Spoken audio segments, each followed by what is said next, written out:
Hello everyone, welcome to Freedom Classes. आज हम discuss करेंगे थर्मल इंजीनियरिंग के क्वेश्चंस जो कि प्रीवियस ईयर पेपर में आ रखे हैं, जैसे SSC, JE, DRDO, ISRO, GATE और आईएएस जैसे एग्जाम्स में जो है ये पूछे गए वो क्वेश्चंस हैं। और उन क्वेश्चंस को हम सॉल्व करेंगे और देखेंगे कि जो क्वेश्चंस हैं वो किस तरीके से हैं, और मतलब ये आने वाले किसी भी थर्मल या मैं बोलूँ कि जो भी हमारे मैकेनिकल ट्रेड से रिलेटेड एग्जाम्स होते हैं तो उनमें ये आ सकते हैं, डायरेक्ट क्वेश्चंस आ सकते हैं। ठीक, तो मैं यहाँ पर जो है ये पार्ट 4 है। मैं 3 पार्ट्स पहले बना चुका हूँ। अगर आपने वो नहीं देखे हैं तो आप पहले उनको देख लीजिए, क्योंकि बहुत सारी चीज़ें जो हैं वो उस पार्ट्स में बता रखी हैं और हो सकता है कि उससे रिलेटेड मतलब कहीं ना कहीं कनेक्ट करता हुआ ये वीडियो जो है वो रहेगा। तो स्टार्ट करते हैं सबसे पहले क्वेश्चन से। तो जो फर्स्ट क्वेश्चन है, which of the following sets have all intensive properties. अब हमको यहाँ सेट्स दे रखा है, set A B C D दे रखे हैं, 3 ऑप्शंस दे रखे हैं और हमको बताना है कि इनमें से कौन सा सेट जो है वो इंटेंसिव प्रॉपर्टी का सेट है। तो इंटेंसिव और एक्सटेंसिव प्रॉपर्टीज़ की अगर मैं बात करूँ तो ये मैं पहले ही डिस्कस कर चुका हूँ कि इंटेंसिव प्रॉपर्टी और एक्सटेंसिव प्रॉपर्टीज़ क्या होती हैं। एक बार मैं फिर बता देता हूँ। तो इंटेंसिव प्रॉपर्टी मास इंडिपेंडेंट प्रॉपर्टीज़ होती हैं और extensive properties mass dependent properties होती हैं। ठीक है, अगर आपने नहीं देखा है, नहीं पता आपको सही से, तो आप पीछे जो इसे पिछले वाला वीडियो है पार्ट 3 जो है उसमें मैंने अच्छे से एक्सप्लेन कर रखा है इंटेंसिव और एक्सटेंसिव को, आप वो देख सकते हैं, वहाँ पर आप समझ सकते हैं। उसके बाद इस क्वेश्चन को ट्राई कर सकते हैं। तो यहाँ पर जो है मैंने बताया कि जो इंटेंसिव प्रॉपर्टी होती है वो मास इंडिपेंडेंट होती है। ठीक, तो यहाँ पर देखते हैं कि कौन सा ऑप्शन जो है हमारा राइट होगा। तो यहाँ पर प्रेशर जो है वो हमारी इंटेंसिव प्रॉपर्टी है, टेम्परेचर भी इंटेंसिव है, डेंसिटी भी इंटेंसिव है, स्पेसिफिक वॉल्यूम भी इंटेंसिव है। देखो, स्पेसिफिक जितनी भी प्रॉपर्टीज स्पेसिफिक प्रॉपर्टीज़ होती है ना, वो सारी की सारी हमारी इंटेंसिव प्रॉपर्टीज़ के अंदर आती हैं। तो ये चीज़ हमको समझ में आ गई। तो हमारा ऑप्शन जो ए है वो बिल्कुल करेक्ट है। देखो, देखने से ही पता लग रहा है यहाँ पर दो ऑप्शन जो है इसमें से सारी की सारी जो है इंटेंसिव प्रॉपर्टीज़ है। बाकी और भी देख लेते हैं। जैसे ऑप्शन बी में प्रेशर दे रखा है, प्रेशर जो है वो इंटेंसिव है, पर जो वॉल्यूम है वो एक्सटेंसिव प्रॉपर्टी है। तो ऑप्शन बी तो हो नहीं सकता। सी भी देख सकते हो, वॉल्यूम आ गया यहाँ पर। ठीक है, ये भी जो है हमारी एक्सटेंसिव प्रॉपर्टी है। तो यहाँ पर देखने को ये मिल रहा है कि जो हमारा ए जो सेट है वो हमारा, इसमें सारी की सारी जो है हमारी इंटेंसिव प्रॉपर्टीज़ हैं। तो ये हमारा क्लियर हो गया, ऑप्शन ए जो है वो बिल्कुल ठीक है। नेक्स्ट क्वेश्चन देखते हैं।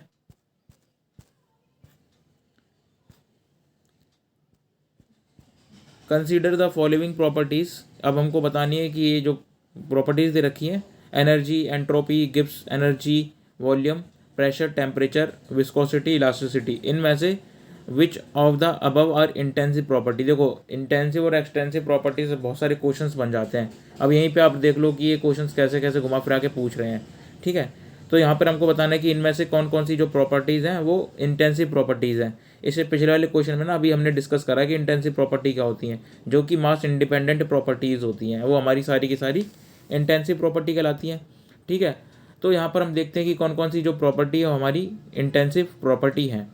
तो अगर मैं बात करूँ तो यहाँ पर देखो, एनर्जी जो है, एनर्जी हमारी क्या है, एक्सटेंसिव प्रॉपर्टी है। ठीक, एंट्रोपी जो है वो क्या है हमारी, वो भी हमारी एक्सटेंसिव प्रॉपर्टी है। गिब्स एनर्जी जो है वो भी एक्सटेंसिव प्रॉपर्टी। जितनी भी टाइप्स की एनर्जी होती है ना, तो सारी की सारी हमारी एक्सटेंसिव प्रॉपर्टीज़ होती हैं, ये बात ध्यान रखना। और अगर मैं स्पेसिफिक एनर्जीज़ की बात करूँ तो वो सारी की सारी क्या हो जाएंगी, इंटेंसिव प्रॉपर्टी हो जाएंगी, क्योंकि इसमें स्पेसिफिक हो जाती हैं वो चीज़। ठीक है, तो ये चीज़ हमको समझ में आ गई। अब देखते हैं यहाँ पे कौन कौन सी इंटेंसिव। वॉल्यूम नहीं होगा, प्रेशर। अच्छा, प्रेशर जो है ना वो जो है हमारी इंटेंसिव प्रॉपर्टी, एक प्रेशर हो गया। टेम्परेचर जो है वो हमारी इंटेंसिव है, विस्कोसिटी इंटेंसिव है और इलास्टिसिटी भी इंटेंसिव है। तो ये जो 4 प्रॉपर्टी हैं, प्रेशर, टेम्परेचर, विस्कोसिटी, इलास्टिसिटी, ये चारों की चारों जो है हमारी इंटेंसिव प्रॉपर्टी है, मास इंडिपेंडेंट प्रॉपर्टीज़ हैं। तो इसके हिसाब से हमारा ऑप्शन जो बी है वो बिल्कुल करेक्ट है। ठीक, यहाँ से ये भी चीज़ समझ में आ गई। नेक्स्ट क्वेश्चन देखते हैं। The value of n is equal to 1 in the polytropic process indicates it to be a. तो मतलब हमको बताना है कि जो पॉलीट्रोपिक प्रोसेस होता है, तो सबसे पहले पॉलीट्रोपिक प्रोसेस क्या होता है। देखो, पॉलीट्रोपिक प्रोसेस होता है P V raise to power n is equal to constant होता है। ठीक, अब हमसे बोल रहा है कि अगर मैं n की वैल्यू को जो है 1 रख दूँ तो कौन सा प्रोसेस बन जाएगा। सिंपल सा, ये रिपीट करा हुआ क्वेश्चन है। ठीक है, तो इसको देखो, अगर मैं पी वी, अगर मैं n की वैल्यू 1 रख देता हूँ तो 1 हो जाएगा, ये इक्वल टू कॉन्स्टेंट हो जाएगा। और यही जो है वो क्या हो जाएगा, देखो इसको मैं इस तरीके से भी लिखता हूँ, P V is equal to constant. और ये कौन से प्रोसेस के लिए होता है, ये होता है हमारा आइसोथर्मल के लिए। तो आइसोथर्मल है। ठीक है, बिल्कुल करेक्ट ऑप्शन। बहुत ही सिंपल सा क्वेश्चन था, डायरेक्ट क्वेश्चन है। नेक्स्ट क्वेश्चन देखते हैं।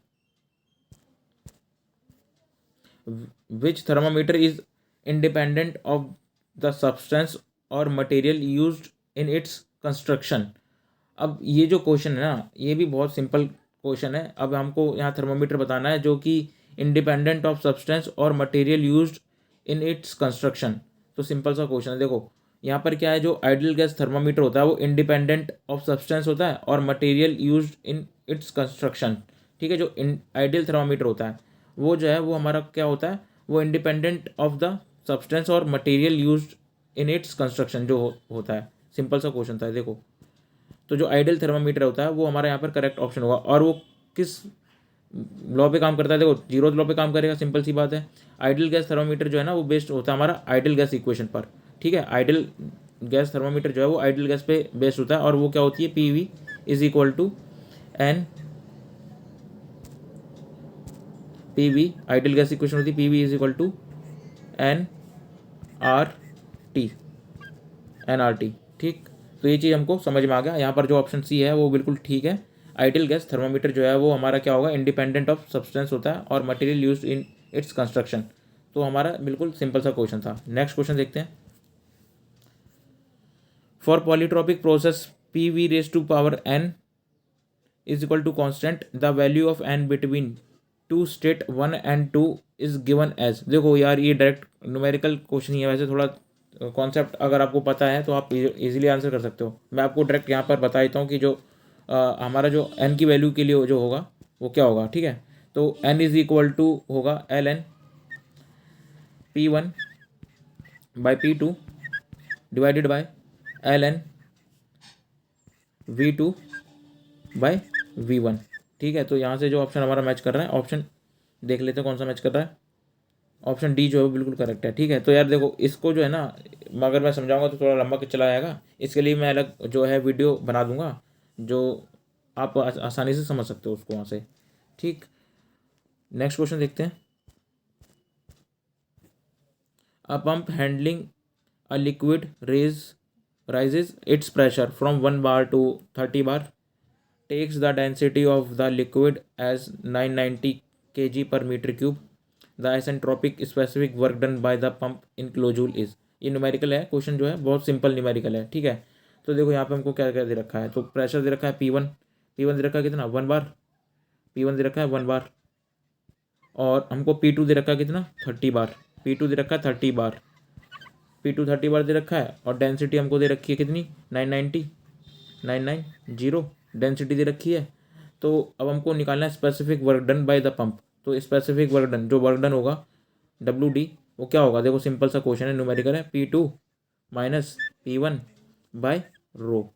जब हम वैल्यूज़ पुट करेंगे तो हमारा वर्क डन जो है वो आ जाएगा निकल के। तो मैं डायरेक्ट कैलकुलेशन कर रखी है मैंने, तो आपको मैं बता देता हूँ। आप कैलकुलेट कर कर कमेंट करके आंसर बता देना इसका। तो जो हमारा जो आंसर आएगा वो आएगा 2.93 किलो जूल पर केजी। ठीक है, तो ये जो हमारा बिल्कुल करेक्ट हो जाएगा 2.93 किलो जूल पर केजी। तो यहाँ पे ऑप्शन देख लेते हैं कि कौन सा मैच कर रहा है। तो ऑप्शन डी जो है वो बिल्कुल ठीक है। बहुत ही सिंपल सा न्यूमेरिकल था। नेक्स्ट क्वेश्चन देखते हैं। The unit of temperature in ऐसा यूनिट इज। अब देखो यार ये इससे सिंपल क्वेश्चन आएगा तो कुछ कह नहीं सकते इससे भी। ये सिंपल देखा जाए तो मतलब बेस ही है ये। तो यहाँ पे ऐसा यूनिट पूछ रहा है किसकी, टेम्परेचर की। तो टेम्परेचर की जो ऐसा यूनिट होती है वो होती है केल्विन। तो डी हमारा जो ऑप्शन है बिल्कुल करेक्ट हो जाएगा। नेक्स्ट देखते हैं। हीट